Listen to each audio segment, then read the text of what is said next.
اللہ کا ذکر، جاگنے کے بعد اللہ کا ذکر، کھانے سے پہلے اللہ کا ذکر، کھانے کے بعد اللہ کا ذکر ہے، پیارے آقا گھر سے نکلتے ہوئے اللہ کا ذکر، گھر میں داخل ہوتے ہوئے اللہ کا ذکر، قدم قدم پر اللہ کا ذکر. کیسے؟ یہ سب چیزوں کی دعائیں ہیں نا.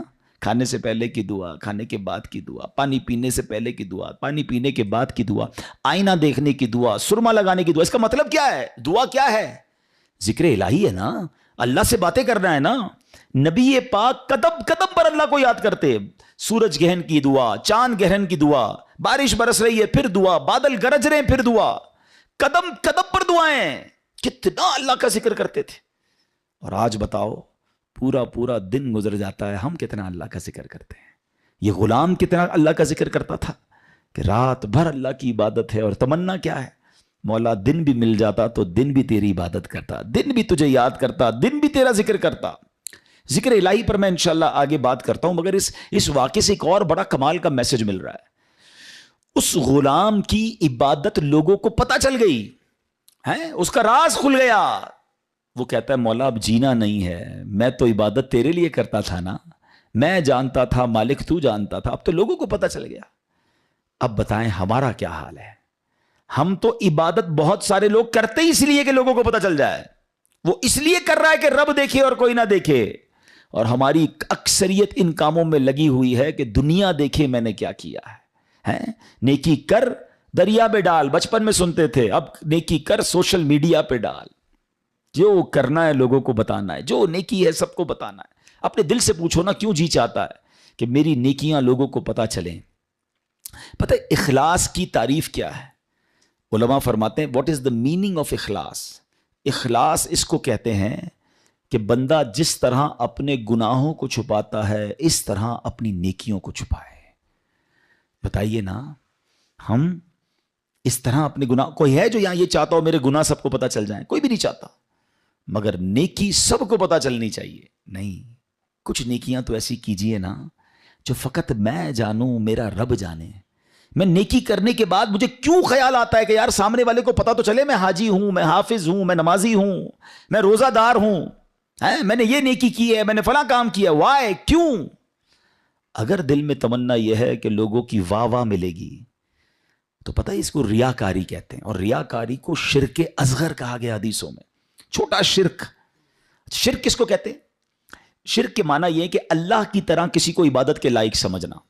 ٹھیک ہے نا؟ یعنی اللہ کی ذات و صفات میں یا تو کسی کو شریک ماننا یا کسی کو معاذ اللہ کی طرح عبادت کے لائق سمجھنا. یہ شرک ہے، بندہ اسلام سے خارج ہو جائے گا. اب اس کو شرک اصغر کیوں کہا گیا؟ کہ بندہ پڑھ تو نماز رہا ہے، رکھ تو روزہ رہا ہے، صدقہ کر رہا ہے، خیرات کر رہا ہے، عبادت اللہ کی کر رہا ہے، مگر دل میں تمنا ہے کہ لوگ راضی ہو جائیں، لوگ خوش ہو جائیں. نیت کیا ہے؟ نیت رب کو راضی کرنے کی نہیں، لوگوں کو راضی کرنے کی ہے. اب ہم چیک کر لیں کہ کہیں ایسا تو نہیں کہ شیطان ہمارے اندر یہ وبا داخل کر چکا ہے کہ پہلے تو نیکی نہیں کرنے دیتا، لیکن نیکی کر لے تو پھر چھپانے نہیں دیتا، پھر بچانے نہیں دیتا، پھر ایسی باتیں دل میں لاتا ہے کہ اس کو بھی بتا دے، اس کو بھی بتا دے. کیوں؟ ہمارا جی کیوں چاہتا ہے ایک ایک نیکی کی تصویر ہم نے لگانی ہے تاکہ لوگ دیکھیں میں نے یہ چندہ دیا، یہ راشن دیا، یہ فلاں کام کیا. میں ویسے آپ کے دل کے دروازے پر دستک دیتے ہوئے ایک سوال کرنا چاہتا ہوں کہ ذرا یہ تو چیک کیجئے، یہ میرے لیے بھی سوال ہے، یہ آپ کے لیے بھی ہے، کہ ہماری ایسی کتنی نیکیاں ہیں جو صرف میں جانوں اور میرا رب جانے. اپنے آپ سے پوچھئے گا، اکیلے میں پوچھئے گا کہ ایسا کیا میں نے کیا ہے نیکی کا کام جو اور کسی کو نہیں پتا، میں جانوں اور میرا رب جانے. آپ کو پتہ ہے پہلے کے زمانے کے کچھ بزرگان دین ایسے ہوتے تھے کہ وہ غریبوں کی مدد کرتے تھے، مگر ان غریبوں کو بھی پتہ نہیں چلتا تھا کون مدد کر رہا ہے. بعض اوقات ان بزرگوں کا انتقال ہوتا نا تو لوگ کہتے یار وہ ہر مہینے مدد آتی تھی، راشن آتا تھا، اب نہیں آ رہا. تو پتہ چلتا تھا کہ وہ فلاں بزرگ کا وصال ہوا ہے، وہ ہر مہینے مدد کرتے تھے، مگر کبھی انہوں نے نہیں بتایا، پتہ لگنے بھی نہیں دیا. اور آج ہم کسی کی مدد کریں تو اس پر احسان جتاتے ہیں. بھائی یاد ہے نا میں نے مدد کی تھی، بھول تو نہیں کیا تیرا ساتھ دیا تھا. ہر مہینے اگر کسی کی مدد کر رہے ہیں تو ہر مہینے احسان جتا رہے ہیں، ہر مہینے اس پر روب جھاڑ رہے ہیں. نہیں میرے پیارے اسلامی بھائی، نیکی کیجئے مگر اللہ کے لیے. کچھ ایسی تلاوت، کچھ ایسے نوافل. آپ دیکھیں نا تہجد بندہ کب پڑھتا ہے؟ رات کو پڑھتا ہے، بعض اوقات اکیلے میں پڑھتا ہے جب کوئی نہیں دیکھ رہا، دنیا سو رہی ہے، آپ تہجد پڑھ رہے. کیا کمال کا یہ کام ہے کہ میں جانوں رب جانے. مگر شیطان کو صبر نہیں آتا نا، وہ کہتا ہے اس نے تہجد پڑھ لی ہے تو جنت میں چلا جائے گا، اب اس کی تہجد کیسے خراب کروں؟ تو وہ کیا کرتا ہے؟ وہ دل میں خیال ڈالتا ہے کہ ایسا کرو دوسروں کو بتاؤ۔ وہ کیا کرتا ہے؟ صبح اٹھ کے کوئی نہ کوئی بہانہ چاہیے۔ اب کچھ لوگ پتہ ہے کیا کرتے ہیں، یار آج بہت تھکا ہوا ہوں۔ خیریت؟ کیوں تھکے ہوئے؟ وہ میں تہجد سے اٹھ جاتا ہوں نا۔ اچھا ماشاءاللہ آپ تہجد بھی پڑھتے ہیں؟ بس اس نے یہ کہنا ہے تو ساڑھے دل وچ ٹھنڈ پی گئی کہ انہوں نے ساری تہجد دا پتہ چل گیا۔ وہ پتہ تو چل گیا، ڈیلیٹ بھی ہو گیا بھائی۔ کیوں پتہ چل گیا؟ کیوں بتانا ہے؟ اللہ کرے یہ بات اس غلام کے اس واقعے سے کیسی بات سیکھنے کو مل رہی ہے۔ مالک کو پتہ چل گیا، حالانکہ اس نے نہیں بتا، ہم تو بتاتے ہیں، اس نے بتایا نہیں تھا، یہ تو چھپ کے کر رہا تھا، مگر پتہ چل گیا تو کہتا ہے مولا اب راز ہی کھل گیا تو اب جینے کا کیا فائدہ ہے۔ ہائے ہائے، غلام تو نہیں کہوں گا، ایسے آقا کے صدقے اللہ مجھے بھی اخلاص نصیب فرمائے، آپ کو بھی نصیب فرمائے۔ اچھا اب بات کرتے ہیں سنت رسول، ذکر الہی کی۔ ہائے ہائے کیسا کمال کا کام ہے یہ ذکر الہی۔ اللہ کریم کس طرح قرآن مجید میں ہمیں ذکر کرنے کا حکم ارشاد فرماتا ہے، فرمایا یا ایھا الذین آمنوا اذکروا اللہ ذکرا کثیرا۔ آسان ترجمہ قرآن کنز الایمان، اے ایمان والو اللہ کو بہت یاد کرو۔ کتنا؟ نبی پاک علیہ السلام کی حدیث ہے، اللہ کو اتنا یاد کرو، اتنا ذکر کرو کہ لوگ تمہیں دیوانہ کہنے لگے۔ بس اللہ کی یاد کرتے رہا کرو، ذکر الہی کرتے رہا کرو۔ ہائے مگر ہمارا حال کیا ہے کہ زبان فضول باتیں تو کرتی ہے مگر اللہ کا ذکر نہیں کرتی ہے۔ ہمارے بزرگ کیسے ذکر کرتے تھے؟